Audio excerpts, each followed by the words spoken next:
Bonjour à tous, c'est Super Pépette et aujourd'hui c'est l'heure de la 4e vidéo. Nous allons parler du genre et de l'éducation genrée.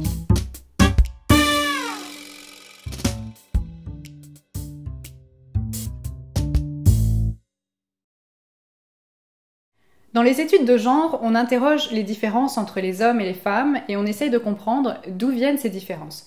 Pour ce faire, on opère la distinction entre deux concepts, le sexe et le genre. L'idée est de distinguer ce qui relève d'une part du biologique, du naturel et de l'inné, et d'autre part du social, du culturel, de l'acquis. Par exemple, le fait que les femmes consacrent 2,5 fois plus de temps aux tâches ménagères n'a rien de naturel. Les femmes ne naissent pas avec une passion pour les aspirateurs. Il s'agit simplement d'un comportement qui est acquis puisqu'on les éduque très tôt à avoir un intérêt pour ces tâches. Donc contrairement aux thèses naturalistes qui partaient du principe que les différences entre les hommes et les femmes pouvaient être expliquées par le sexe biologique, on sait aujourd'hui qu'il n'en est rien et on essaye de déterminer où placer le curseur entre inné et acquis. Le genre est une construction sociale, cela veut dire que c'est un apprentissage. Lorsque Simone de Beauvoir dit « on ne naît pas femme, on le devient », cela veut dire que ça n'est pas le sexe biologique de l'individu qui va faire de lui une femme, mais bien un apprentissage des rôles sociaux dits féminins. Et cela vaut aussi pour les hommes. Je vous donne un exemple. Ça n'est pas parce que je suis née avec un vagin que je vais être douce, chaleureuse et disciplinée. Si je suis douce, chaleureuse et disciplinée, c'est parce que c'est ainsi que j'ai été conditionnée en fonction de stéréotypes sexués.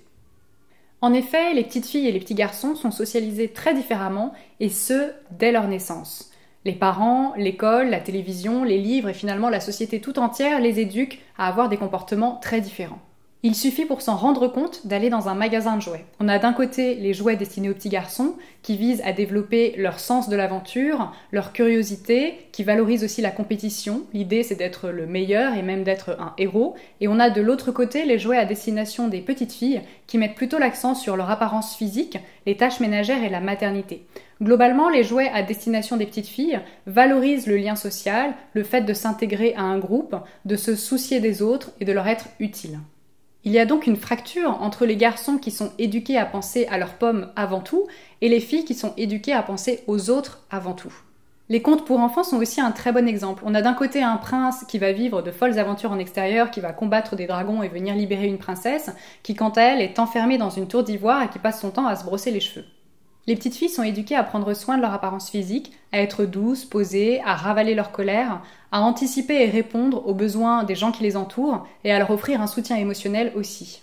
Tandis que les petits garçons sont éduqués à ravaler leurs larmes, puisque pleurer ça n'est pas viril, à extérioriser leur colère et à être indépendants et compétitifs.